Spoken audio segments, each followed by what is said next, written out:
Hey everybody, it's Dr. Tom Moorcroft here. Super excited for this live event. It's my first Instagram Live and super pumped. It's Lyme Disease Awareness Month, and so I wanted to have a special guest join us, and I'm going to try to get her in. And there is Dr. Terry Wahls. I hope that she's getting my message right now to join. Let's see if I can get that to work here. There we are. Let's add Terry, and we'll see if Terry can join us. I'm really excited because, for Lyme disease. Hey, all right. There she is. Hey, how are you? Pretty good. So, everyone, this is Dr. Terry Wahls, in case you didn't know. And I was, Terry, just as I was letting you join, I was talking about, Lyme Disease Awareness Month is this month, and then so one of the questions I think a lot of people have is like, well, why might we be talking? And one of the things that I see so commonly is that any of these toxic exposures, things like Lyme, food toxicity, glyphosates, even molds, can trigger autoimmunity. And I can't think of anybody else in the world who knows more about healing from autoimmunity than you, so I figured we should share some knowledge today. Oh, thank you. Thank you. You're very welcome. It's been quite a journey, my MS journey and journey into autoimmunity. So it's certainly a privilege to get to talk to your tribe about that as well. Well, I'm sure we all feel the exact same way. I mean, it's just, I remember when I first got it started in medicine and I was trying to move out of the common sort of thing that we're taught, which is just kind of like, here's a pill, here's a diagnosis that you're stuck with. And I was looking for more, and I was looking for nutrition. And then this thing called the Wahls Protocol came out, and it was just absolutely fantastic to hear, that there was hope for people. And your book was one of the first books I recommended to patients as I was trying to figure out my own approach. So I wanted to publicly thank you, but I was hoping that some of the people who may not be so familiar with your journey, if you might share a little bit of that with them.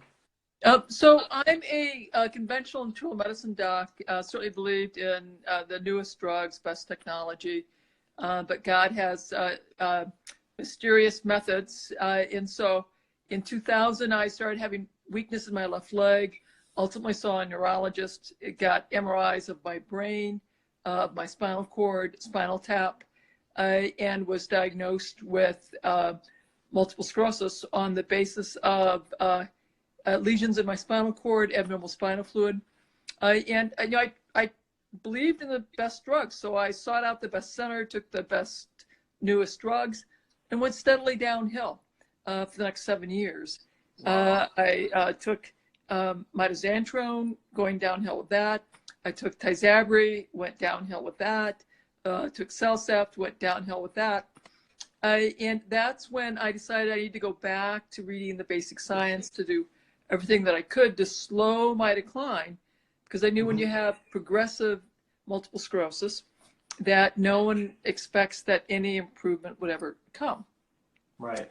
And so I ultimately decided that mitochondrial dysfunction was key, created a supplement cocktail that was very helpful. It made my fatigue slightly less severe, but I was still declining, albeit now at a somewhat slower pace. I was so weak I could not sit up. Brain fog. I had trigeminal neuralgia, so intermittent, really intense electrical face pains that were more frequent, more difficult to control. My chief of staff told me he was assigned me to the traumatic brain injury clinic come January, and that there'd be no residents, so I'd be having to see patients directly. And I knew that the job I physically would be unable to do. But the following month, I discovered the Institute for Functional Medicine. I took their course on neuroprotection. I had a longer list of supplements, which I added. Right, get longer and longer.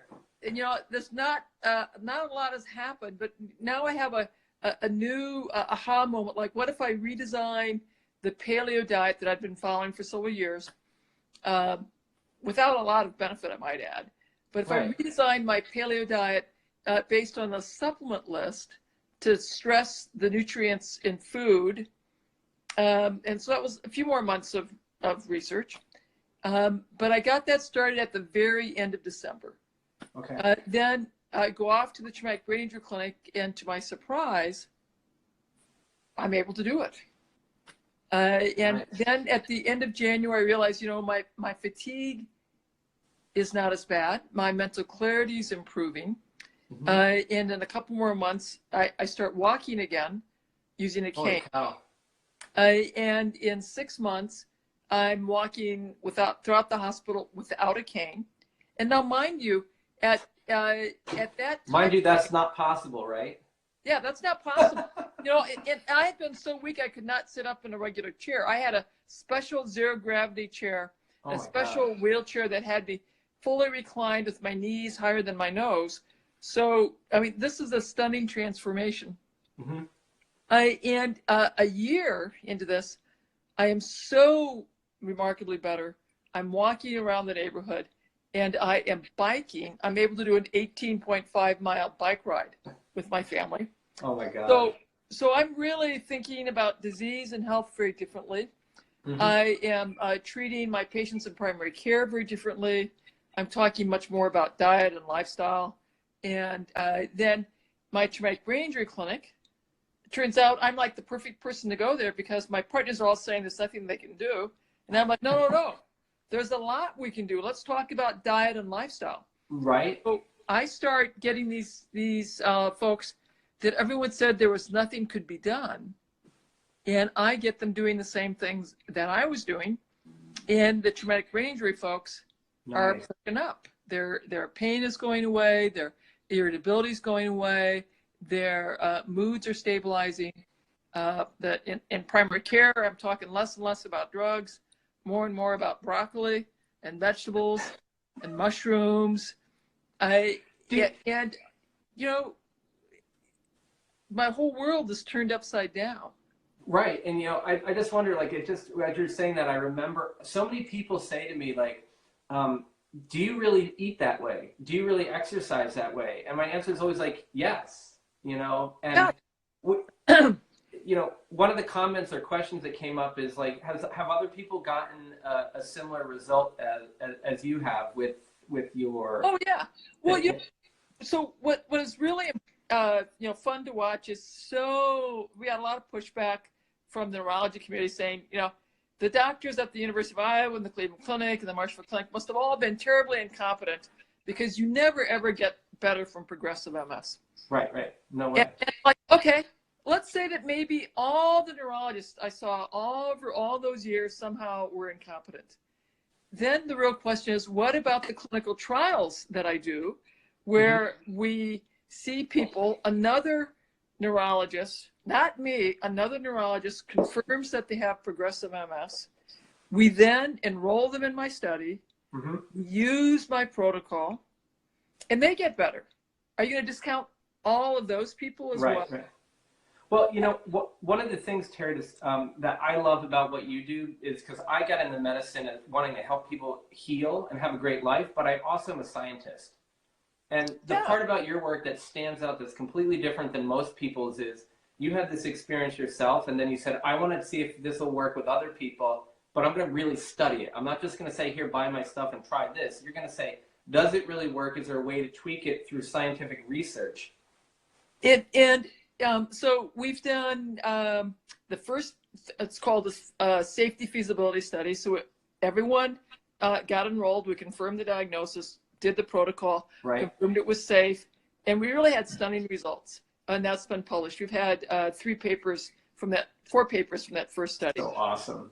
Then we did a randomized study where people come in and get their baseline assessment, then randomized to get the intervention immediately or wait 12 weeks and then get the intervention.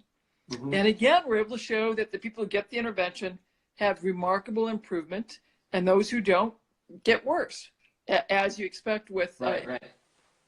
Then we have another study where we're, again, randomized study.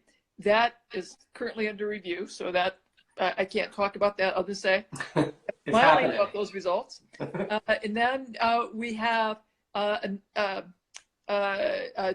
another study that I'm doing right now that's much larger, comparing a low saturated fat diet and the Wahls diet. And so we're be analyzing that data, because we've been doing it now for 3 years. We'll be analyzing the data this time next year and submitting our data for presentations probably in the fall of 2020. So nice. In about a year, we'll have some preliminary results there. In the meantime, we continue to have some more funding coming along. We'll be doing a study comparing in the newly diagnosed MS patients, people getting a therapeutic diet and lifestyle versus those who are getting standard drug therapy. And that'll be a 2-year study. And that'll have MRIs, visual, the whole 9 yards, yeah. Microbiome, blood markers. And so that's a very exciting study. And what I've done in my studies is, so we have clinical outcomes, we have quality of life outcomes, we have blood biomarkers, we have stool microbiome markers as well. So now I have scientists here at the university who are very excited to collaborate with me to begin to understand the mechanisms of in these remarkable transformations. Well, it's interesting too that you mentioned finding out how it's actually working, because we know it works. We need to add our veggies and kind of do all this stuff on our own. But someone had mentioned in the comments that they had a ciprofloxacin reaction, and they're actually improving on your diet. There's suspect, right, mitochondrial damage and whatnot. Yeah. I've had a number of folks in the floxacin damaged community reach out to me and report that my protocol has been very helpful at recovering their damaged mitochondria. And that makes sense, because as I designed my protocol, I knew that I had damaged mitochondria. Right. Very hard at getting those mitochondria perked back up again. So it's interesting. One of the questions I have, because for me, I've always felt good when I'm more towards the paleo keto thing, and certainly when I feel good, I can be a little more free with my diet, which is nice. Some people are talking about just kind of it's hard to give up carbs, and that's always been something. I grew up as an athlete who was carb loading and all this. Oh yeah. And and you crash, and it's but it's hard to get over to this. And to be honest with you, I had Lyme disease and babesiosis and heavy metal toxicity, and I realized that I didn't know at the time. I didn't know what it was. So I just started experimenting, and I did diet and yoga very intensively, and I didn't even know what I was doing with diet, but it was I was 70% better before I actually found out what I had. But I honestly, at that time, I can't remember how I got off of the carbs and focusing on the good veggies and the fat. And I know what I tell my patients. I'm wondering what tricks you've found to help people with that. So the carb craving is driven in part by your microbiome, the yeast that are creating cravings. That initially you'll probably have some withdrawal, irritability, headache, and malaise. So I warn them about that. We talk about using activated charcoal to help with some of the toxins, and to stay the course. If you treat it like an addiction, so you get the harmful foods out of your eating environment, replace it with good foods, and then you have to negotiate with your families and friends that in your eating environment, you have to not have any of that addictive food that's harmful to you. Yeah, I totally agree. It's you have to get the tribe helping out, just going back to your story, when you the thing that really, aside from you being, an empowered woman who, because as some people know, I posted a picture of you and Tally at the airport, and I'm family is so important to me. Yeah. And my health is, and it's but when you're hey, I'm out there, I'm doing stuff with my family now, I'm on my bike, which a lot of people know me, I love my bike. Yeah. So those things are awesome, and it's you have to get the whole team involved, And it's really helpful to acknowledge that, yes, this is very much like an addiction. It's as hard as giving up tobacco. It's as hard as giving up alcohol. So you're not crazy thinking it is so hard to give up that warm, delicious bread with butter and sharp cheddar cheese. Man, that does taste good. And yes, it is hard. I invite people to have a lot of clarity about why you want to do this. Pick a start date and commit that you're going to do it 100%, ideally for 100 days, before you decide that this is going to work or not. That if you had cancer, you weren't going to take the cancer chemotherapy for 4 days and then quit and decide, well, it doesn't work. I'm going to die from my metastatic cancer. Fine. Yeah.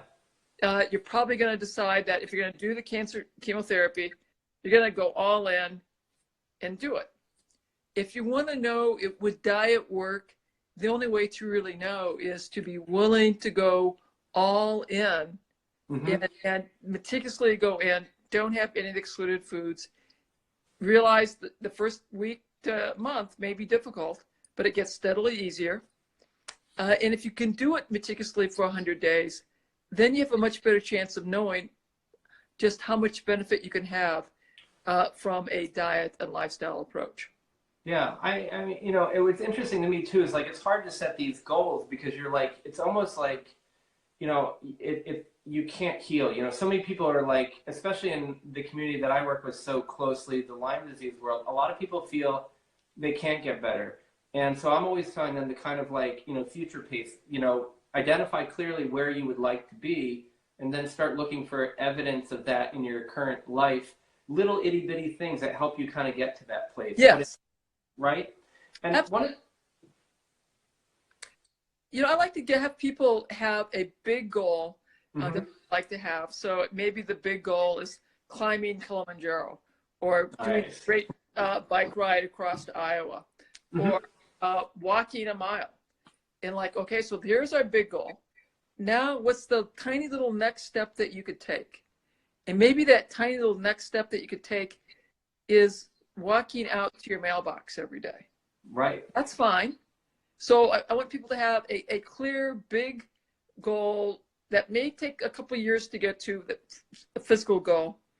And then little tiny next day goals that they could have to break down into actionable things that they could do, and they could begin that journey. Well, I kind of remember hearing you talk at some point about when you first started all this stuff, it was kind of like to keep the function you had. Oh yeah, I had but then you realized you could get better. I had no hope of getting better. You know, in fact, I was remarkably better before I was willing to consider that I was getting remarkably better. Right. Because, you know, as part of having a progressive neurological disease, that I had to finally let go of my life. I would just take each day as it unfolded. And so here I am, I'm walking with a cane around the hospital. I have no idea what that really means. Yeah. I'm beginning to walk around the neighborhood. I don't really know what that means. I'm still just taking it one day at a time, one day at a time. I remember asking Jackie, like, you know, do you think I could ride my bike again someday? And so it's sort of in April, and she goes, well, you know, if things keep going well, maybe in the fall, maybe we could do that. So it's 2 weeks later, it's Mother's Day, and I get it in my head, it's a beautiful day, I want to go ride my bike. So we have to have this emergency family meeting. Is it safe for me to go ride my bike? Unfortunately, you know, we decide that it's okay. In fact, my son's going to jog in the left, my daughter's going to jog in the right, and Jackie's going to follow up on our bike. And I do bike around the block. Kids are crying. I'm crying, recalling that. And that's when I really understood that I was recovering, that who knew how much recovery might be possible, and that the current understanding of multiple sclerosis and progressive MS, relapsing remitting MS, was incomplete at that time. And that the understanding of disability was incomplete at that time. And for all of your tribe it was feeling like things are so hopeless. Yeah. Things were so hopeless, I could not sit up. Things were so hopeless that I was beginning to have brain fog. Things were so hopeless that I was afraid my trigeminal neuralgia was going to be stuck permanently on with horrific electrical face pain in response to light, sound, touch, speaking, swallowing, drinking. Yeah. That's where I was at, folks. And I did everything that I did, not to get better. I did all that I did to have the little bit of function that I still had a little bit longer. Mm-hmm. But then it's like, but you did it, and you took one, it was like one foot in front of the other, and you did it, and then you saw a little change, and a little change. A little change, and a little change, and a little And I change. see a couple comments, a few people are like, you know, they would like to be symptom-free, and they're struggling, but they're working on it. And I congratulate everybody who's really trying hard, because you don't know. And I mean, I think, Terry, your story just inspires me so much, because you literally have no clue what that actual the summit is for you, but you every day just said, I'm killing it, you know. And it's funny, somebody just says you're a warrior, and it's like, I remember you have the Wahls Warriors. And it's, you are. Every day you did it because that was the thing you had to do for you and your family. It's what I had to do for my family and my kids. And I was just hoping to slow my decline. Yeah. I accepted that. My physician said, you're going to get worse. We can't stop that. Maybe we can slow it down. So I accepted that that's all I could hope for, was to maybe slow it down. So even though eventually I started seeing that I was getting better. I didn't know what to make of that. And it wasn't until I got on my bike that it's like, well, maybe I really can get better. Yeah. Well, and I saw somebody asked if you can ride a stationary bike before you can get outside and ride, which I think is great. And someone else wants to walk their dog, and I hear the dog in the background. Yes, he's greeting Jackie, who's just getting home. Nice. I'm surprised my two are chilling out and being quiet. So it's so nice, though. It's, you know, the thing is, it's like, to me, it's like the part that I feel has lost out of the medicine that I came up in was, there's such a family atmosphere to this, you know. And it's not just like, when people come to my office, I want them to feel like they're being cared for like family, because then when they go home, they have to recruit their family to help them with this. I mean, yes. And you have, you know, there's something to live for. It's not just like our disease, you know. We need to find out those things that are so important to us and focus on them. It's very helpful to have people think deeply about why you want to do this. What is it, your purpose in life? And my purpose was, I wanted to have successful children. My children grew up to be successful adults economically and emotionally. Right. So that meant, however dark my thoughts might be, I had to get up and go to work every day, stay positive, and acknowledge that, yep, life's not fair. It's not fair that you have chores, that you have to know how to do laundry. Right. But that's your job, and that's what you have to do. And it's not fair. I have MS, but I have to go to work anyway. And life's not fair. So what? And then and both children at various different ages stomped their feet and said, "Mom, I think you're glad you have MS, so you could lecture me about chores." And I just laughed back and say, you know, parents have to work with what we have. That's it. Well, maybe you can tell us a little bit about these. Oh, yes. So my daughter is the artist. My son is the entrepreneur. He's also very much into politics. And so he had this idea of creating a deck of playing cards, woman cards. He and Zeb sold that, did very well. And then they decided to make a deck of the girl power deck based on young girls, so age of 18 or less, who had a major impact on the world. So you just saw Helen Keller's deck and Joan of Arc's deck. There's an Iowa girl, Kate Shelley. Yeah, Ruby Bridges. So these are young girls from all over the globe who did something really remarkably courageous and fun, and they're beautiful. They're amazing. And so now Zeb's working on the next deck. She's got the two jokers to finish up, and this is the STEM deck: the scientists, technologists, oh, nice, engineers, and mathematicians. It's so good. And like, I just remember when you told my daughter Talia about this, she was just like, she could not stop listening to you. And then it was like she needed to have these cards, and she just, you know, it's so nice, and you know, to just see, you know, you empowering people to take care of their health, and then, like, you know, my daughter just uplifting her. I mean, it's Yeah. incredible.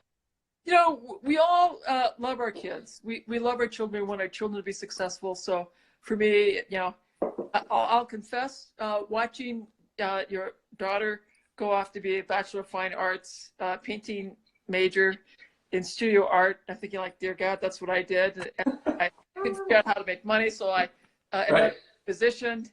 But I felt like, you know, I gotta let Zeb do what she's gonna do. But it turns out between she and her brother, they figured out how to make something that's beautiful, that people enjoy and love. So where can you get the cards? Okay, so if you Google the woman cards, so it's just oh, here we go. And if you Google girl power, you'll be able to see the deck. And you can order the girl power deck. You can order the woman cards. Yeah, I think I found them on Amazon. I cheated, but yeah, well, I think Amazon may have sold out. I don't know. I know they have some on their webpage, which redirects if you just look for the woman cards, right. all one word. That you'll find it that way. That's awesome.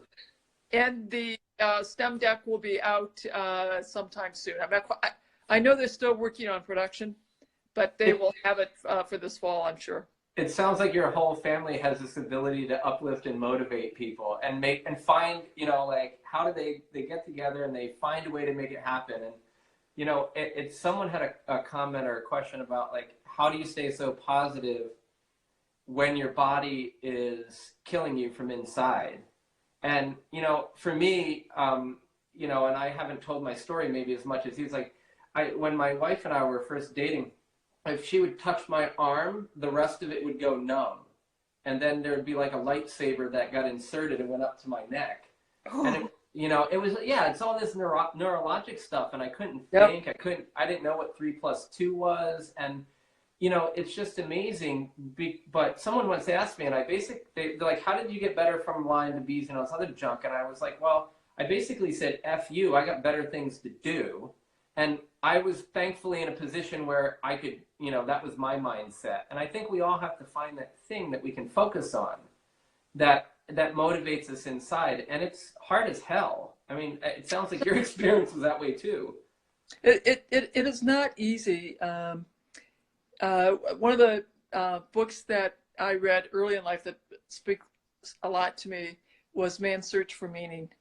And it's Viktor Frankl wrote that between every event in our life and our response to it, there's a space. And that space, so the response defines your character. So we can give in to bitterness, hate, anger, or we can be a source of inspiration, love, and hope. And it was incredibly helpful. It's very fun. My dog is like here.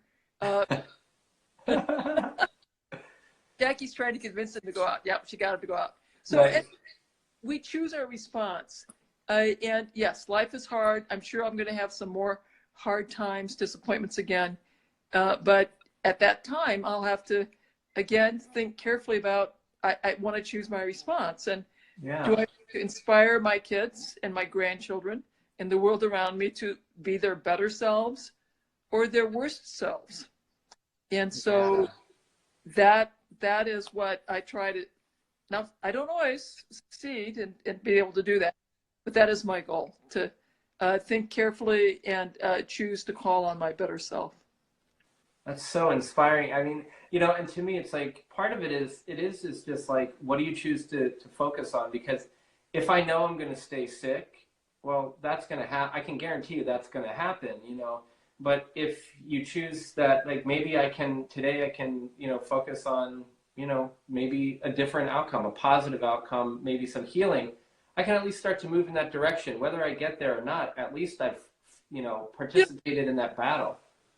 For all of the tribe listening here, there are so many aspects of our diet and lifestyle that create a more healing environment for cellular function. In over the 10 years I've been working on this, I continue to work and refine on my diet and lifestyle. And I'll keep doing that hopefully for another 60 years. And so what I invite you to do is to think about, okay, what small actions could I take to create a more healing way of eating, or a more healing stress-reducing practice, or a more healing visualization? Because every day there's some little action that you could add, that or you could pay more attention to. I didn't have all this stuff figured out when I started in 2008, and I began this journey when, in 2002, when I first went back to eating meat in the paleo diet, and it wasn't enough, and I added supplements, and it wasn't enough. Yeah, and I keep refining, learning, paying attention, and so it's a journey for us all as we keep trying to add and create a better, more healing environment for yourselves. And don't expect to have it be perfect. It's going to be a process. Yeah, it's just like you just do your best, and you just do one thing at a time and set those small goals. So Terry, like you mentioned adding meat back in, and I was a vegetarian when I wasn't feeling well, and I added meat back in, because it was one of those things that all these people suggested I try, and it seemed to help me. And someone was asking, are you able to follow like a Wahls style protocol and be vegan? Oh yeah, absolutely you can. So I was very intentional in writing my book so that I gave guidance for people who are vegan and vegetarian for their religious reasons and spiritual reasons, and I will respect that. I want them to do it in a way that does not compromise their health. So we have that direction. We have directions for those who are meat eaters. And I want to remind everyone, as much as I love the paleo diet, I continue to progress on the paleo. Yeah. And so I had to tweak that. I have directions for people who see the benefits to a ketogenic diet. And I do like ketosis. I think ketosis has a lot of benefits for that. But you can also get yourself into trouble in ketosis. So I have guidance on how to do that more safely. Right. And I've continued to learn. So since the book that I put out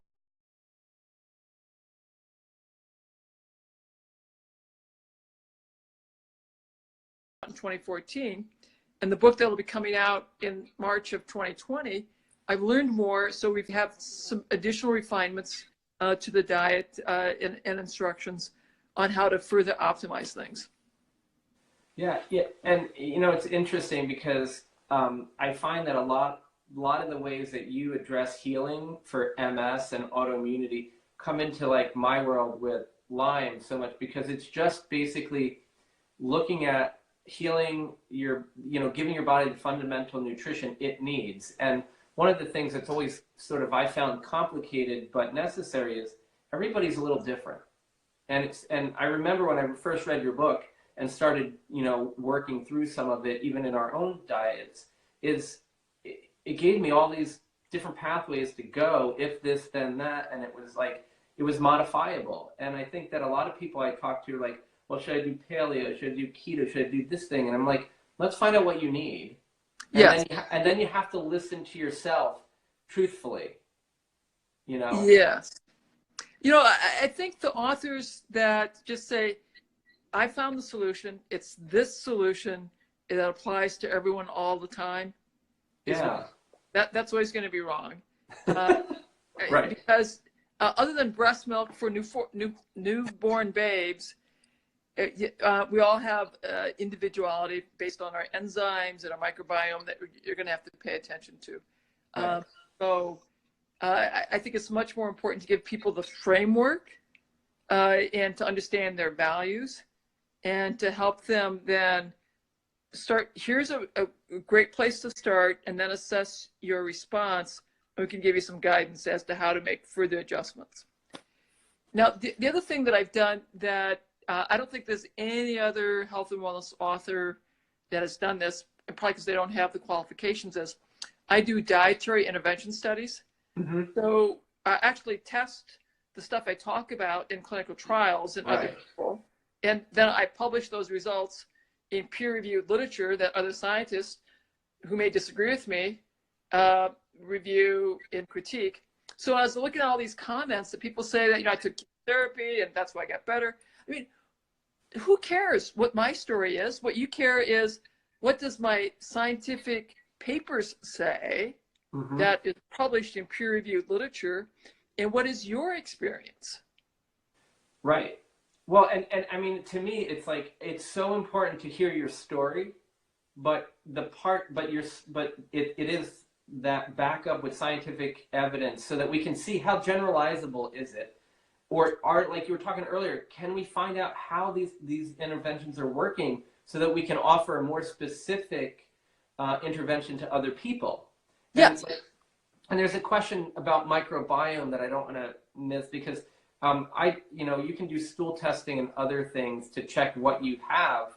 But one of the most important things is to just sort of, if you incorporate a lot of what Terry's talking about, getting off of some of these simple sugars and getting a lot more veggies in your diet, your microbiome is going to start moving, towards a better area of health as well. And you may be able to make a lot of traction without even having to do all the testing, but stool testing helps. So here's the test, and everyone should do this every single day. Have a bowel movement, stand up, around, gaze lovingly at your bowel movement. And is it a rock? Is it a log? Is it a snake? Is it pudding or tea? That's what you need to know.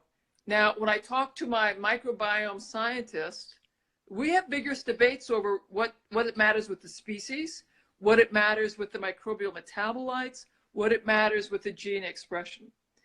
And there's a lot of debate. We don't know as clinicians what the best microbes are. We don't even know as clinicians what the best microbial metabolites are. My scientist colleagues and I, we're the ones studying that. And if he and I can't figure it out yet, I still think the best thing is you got rock, pudding, tea, snakes. Is it easy to pass? And if it's not easy to pass, you need more. If it's too easy to pass because it's escaping, you need less fiber.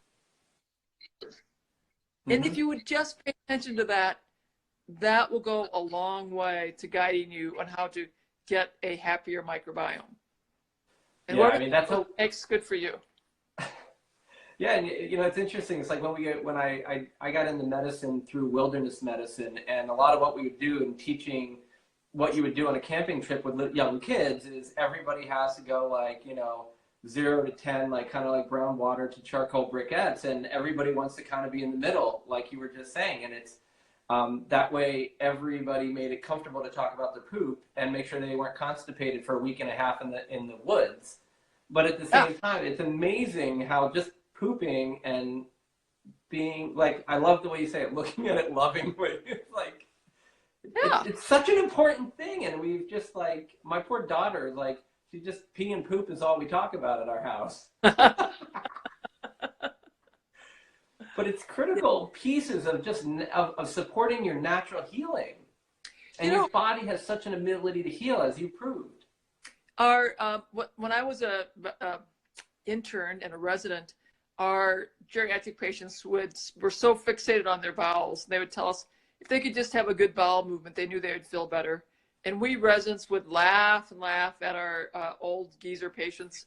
And, I imagine you had similar.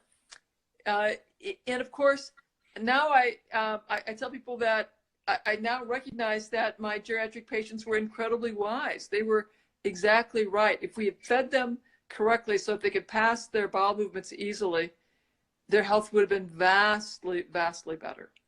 Well, I heard, and I never got a real chance to verify this, but I believed it. So, that's really bad science. But I heard that before we had antibiotics, if you went to the hospital with the pneumonia, your treatment would be Reston and enema.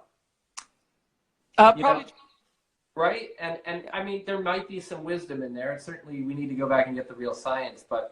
And someone had just asked, what if your stools were too fast to pass? And I believe your feeling was that just cut back on the fiber. Is that what you said? Yeah, cut back on the fiber, get rid of the raw foods, and you may have to go back to more bone broth and stop eating for a little bit. The other thing you can do is charcoal. That slows things down, adds some constipation as well. And interestingly on my end too, from the things that we do, a lot of is treating like, the tick-borne illnesses as well as mold toxicity. And even in kids with like autoimmune encephalitis like pandas, I often see that using a toxin binder like a charcoal or bentonite clay can really help you pass the toxins out, and that's really what poop is supposed to do, is to allow the waste to get out. So that's why it's a great trick. It certainly decreases the headaches and the malaise. And if people are talking about having a lot of carbohydrate craving, so cutting out the carbs. Now I have a lot of malaise, headache, and I'm feeling terrible. Add in the bentonite clay or the activated charcoal. Absolutely. That can be very helpful. I agree. Somebody had asked, I got to see where I had this here, about, well, I had one of mine that I wanted to just touch on, and then I'll try to, the other one that I don't want to forget. Someone asked about intermittent fasting, and has that been something that you've studied as part of your research? Yes, and I'll be talking about fasting in the revised book. And I typically, so there's a lot of time-restricted fasting, so longer periods of not eating. We talk about the benefits of eating once a day, or calorie restriction, eating way less for a while, or doing a water fast. And so in my new book, there's a long conversation about each of those concepts. Awesome.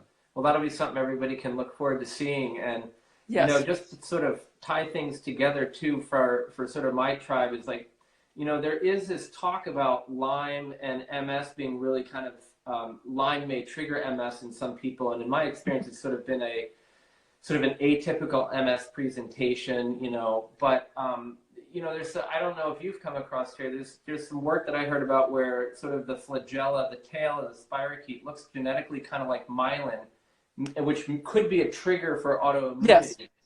Well, certainly we have to remember that a lot of our microbes, particularly stealth infections, the reason they're able to hide from our immune cells is that they have over time developed random mutations that give them amino acid sequence that matches some of the amino acid sequence in our proteins. So they'll match sequences in our brain structures.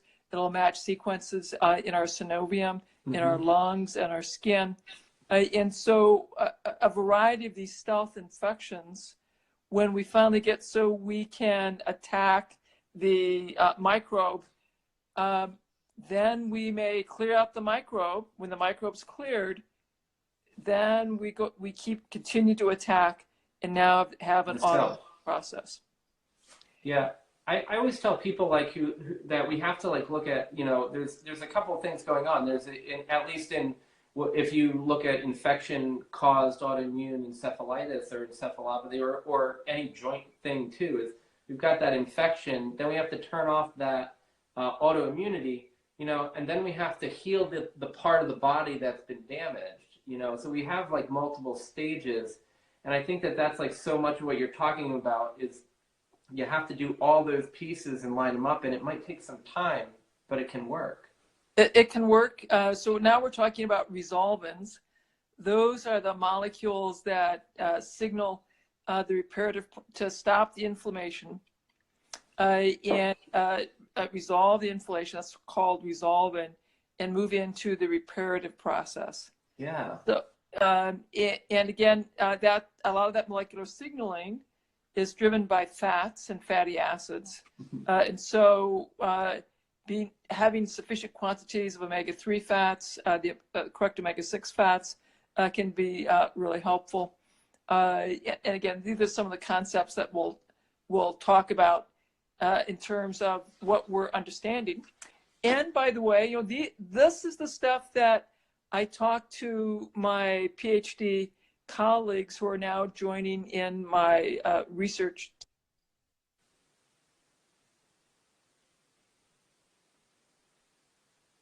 And so it's a lot of fun to be able to discuss the molecular biology, what do we think is going on, and then pitch ideas to some of the philanthropists who are funding the basic science behind understanding the molecules of what I'm doing and why.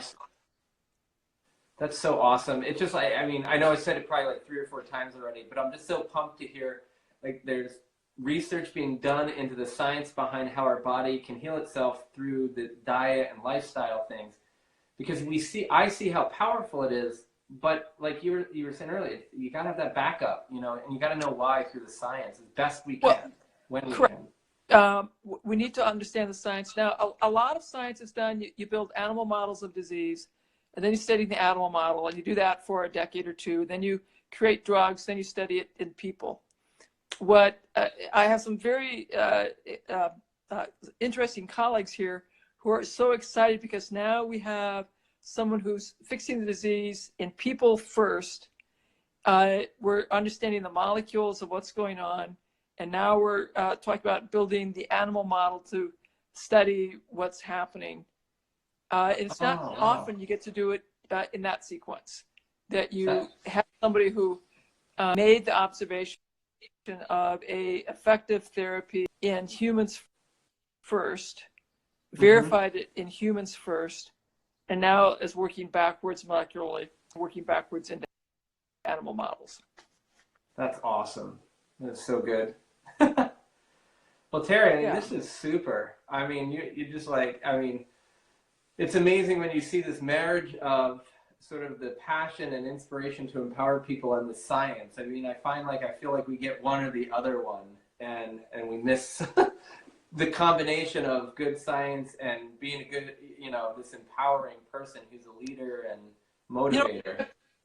I'm blessed in that the chair of medicine who saw my stunning decline in recovery was also a rheumatologist and saw how important it was that we get the case report written. And then he called me back and said, got to do a little clinical trial. But then he became the dean and he helped facilitate getting the mentors to get my research program going.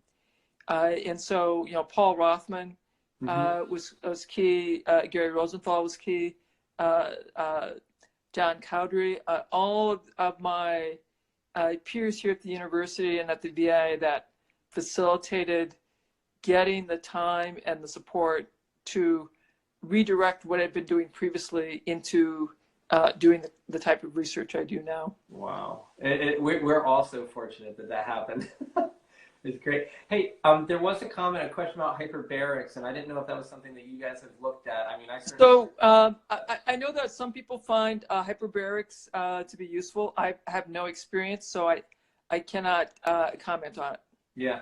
I mean, we use a little bit of it, and I'm starting to use some more. But again, I find it's like a lot of things. It depends on you as an individual, and it's not a panacea. Whereas I could say that most people, if they work on their diet and and proper supplementation, are going to get a much bigger bang for the buck than some of these other things. But then a smaller number of individuals will benefit from these things really well, and it's kind of hit or miss. But I kind of like it personally at the moment. So, but some of the science on head injuries and at high elevation, someone mentioned something about altitude sickness, and those things are much more clear than sort of broader than that. But I might actually be doing a study on Lyme disease patients with cognitive dysfunction and measuring them pre and post treatment. So maybe that I might step into the research realm just a little bit. It's very exciting. I think even if all we do is to get more practitioners willing to write the case reports and the case series, Mm-hmm. that is a very powerful tool as well. Awesome. Terry, thank you. This has been incredible. Well, we'll have to do it again. Yeah, I think so. And I think when the new book comes out, I'd love to do it. So Yeah, absolutely. Absolutely. I will make a note to get you scheduled. So we'll try and schedule for closer to that time. that sounds wonderful. And, again, thanks so much. I mean, this is one of these, it's really cool to be able to meet and hang out with and have a conversation with someone who I've looked up with and has made a difference in like my trajectory, because when you get into the field, you're like, you just want to help everybody get better. And you see this divergence of conventional medicine and functional, and you're kind of keeping it all staying together, which is where my heart is. So, I mean, that's incredible. So next Monday, I'm meeting with the Department of Neurology, the head of neurology and the MS group, talking about my research in the next study we're going to do together. So this is what it takes is someone who's willing to do the work and the collaborations with conventional neurologists. That's awesome. So I can't wait to hear more about that. And then, listen, everybody who joined us, thank you so much. I know your time's super valuable, and I'm glad that you could hang